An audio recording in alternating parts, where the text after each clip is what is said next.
subscribe to our videos so that more people can hear the Word of God.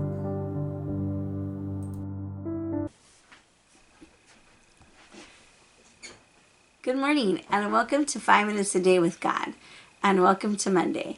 And today we are just going to look at 1.5 verses. So we're in Ruth chapter 3, so join me as I read.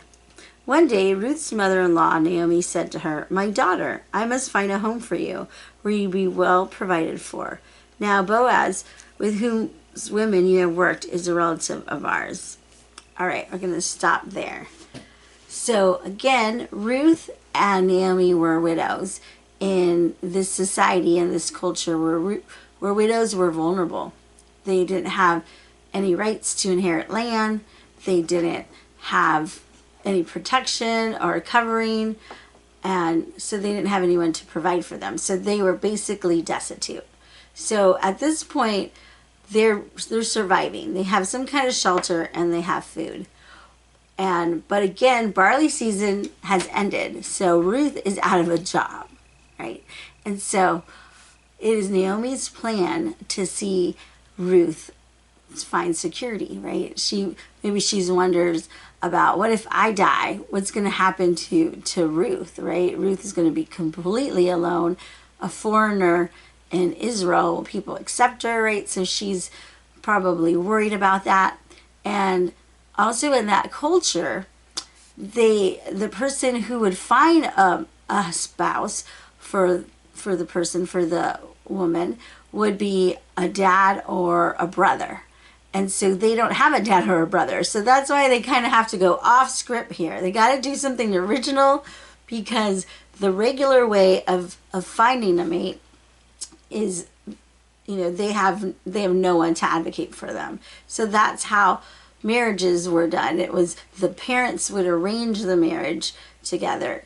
And again, just to remind you, romance is not the issue here, right? People didn't get married for romantic reasons. I mean, they fell in love after, but it was about survival. It was about continuing the lineage.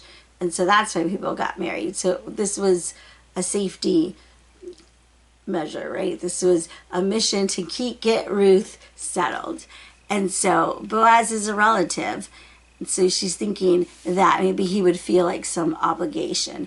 Again, we don't know if Boaz is married, so maybe she's thinking Ruth could be a second wife, right? And so what I want to show here is she uses the word just relative here. She doesn't use the word kinsman redeemer. And so let me go back to the history lesson about kinsman redeemer. So what God provided as a way to take care of widows was he did this law called the kinsman redeemer. And what it was, well, first of all, inheritance is very important to God. When God brought them into Canaan, what he did is he divided Canaan, and he divided the tribes, and each tribe had a section of Canaan, and then each clan. And so they had their piece of land that was theirs, and inheritance was very important.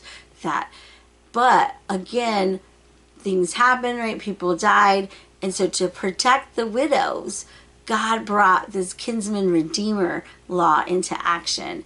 And basically, if the widow was without children and she married, and what would happen is the brother, so it was typically a brother's responsibility, not usually a distant relative's, but it was a brother's responsibility that he would marry the widow, even if he already had a wife by then.